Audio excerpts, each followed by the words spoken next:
ഇതളിൻ്റെ പുതിയ വീഡിയോയിലേക്ക് സ്വാഗതം. നമ്മൾ ഇന്ന് ചെയ്യുന്നത് ചെറിയൊരു പോട്ട് വർക്കാണ്. ആൻറ്റിക് ഡിസൈൻസ് എങ്ങനെയാണ് ചെയ്യുന്നതെന്ന് നോക്കാം. ഇന്ന് നമ്മൾ എന്താ ചെയ്യുന്നതെന്ന് അറിയാം. ചെറിയൊരു പോട്ട് എടുത്തിട്ടുണ്ട്. ഇതിലേക്ക് നമ്മൾ ഈ ഫാബ്രിക് ഗ്ലൂ വെച്ചിട്ട് നമുക്ക് ഇഷ്ടമുള്ള ഡിസൈൻസ് വരഞ്ഞെടുക്കുകയാണ് ചെയ്യുന്നത്. നമുക്ക് ഇഷ്ടമുള്ള ഡിസൈൻസ് ചെയ്യാം കേട്ടോ. പൂക്കളോ വേറെ ലീഫോ എന്തെങ്കിലും ചെയ്യാം.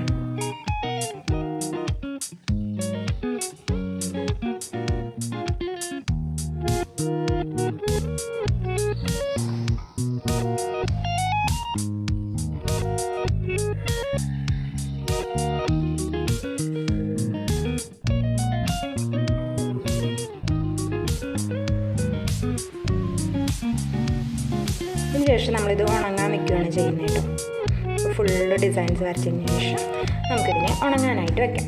നമ്മുടെ പാത്രം നന്നായി ഉണങ്ങി കിട്ടിയിട്ടുണ്ട്. ഇതുപോലെ ആയിരിക്കും നമുക്ക് ഉണങ്ങിയതിന് ശേഷം ലഭിക്കാം. ഇതിലേക്ക് നമുക്ക് ബ്ലാക്ക് അക്രിലിക് പെയിൻറ്റ് അടിച്ചു കൊടുക്കാം. ബ്ലാക്ക് കളർ കേട്ടോ.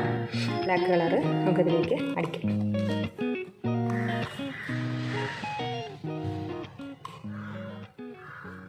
ഫുള്ളായിട്ട് അടിച്ചു കൊടുക്കാം കേട്ടോ. ഇങ്ങനെ അടിച്ചതിന് ശേഷം നമുക്കിതും ഇതുപോലെ തന്നെ ഉണങ്ങാൻ വയ്ക്കാം. ഉണങ്ങിക്കഴിഞ്ഞു. ഇനിയാണ് മെയിനായിട്ടുള്ള പരിപാടി. ഇത് നമുക്കിങ്ങനെ ഗ്ലിറ്ററിൻ്റെ പൊടി മേടിക്കാൻ കിട്ടും. ഗോൾഡൻ സിൽവർ കളറൊക്കെ മേടിക്കാൻ കിട്ടും. ഇത് നമുക്ക് ഗോൾഡൻ എടുക്കാം. ഒരു അനക്കം തൊട്ടാൽ മതി കേട്ടോ. ഒക്കെ വേണ്ട. ജസ്റ്റ് എല്ലായിടത്തും ഒന്ന് ടച്ച് ചെയ്ത് കൊടുക്കാം. ഇതൊന്ന് സ്പ്രെഡാക്കാം.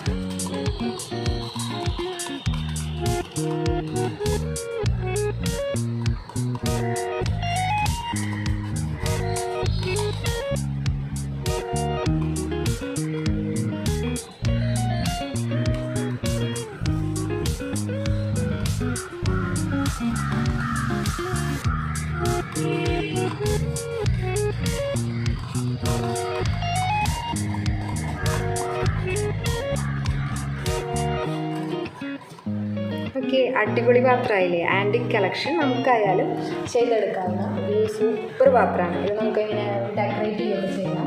നമുക്കതിൽ ഫ്ലവർ വെച്ചിട്ടൊന്ന് ഡെക്കറേറ്റ് ചെയ്ത് നോക്കാം. അടിപൊളി ഒരു ഫ്ലവർ വെച്ച് നമുക്ക് തന്നെ വീട്ടിൽ അടിപൊളിയായിട്ടൊരു ആൻറ്റിക് ഡിസൈൻ പാത്രം തയ്യാറാക്കി. ഇന്നത്തെ വീഡിയോ ഇഷ്ടമായി എന്ന് കരുതുന്നു. Thank you.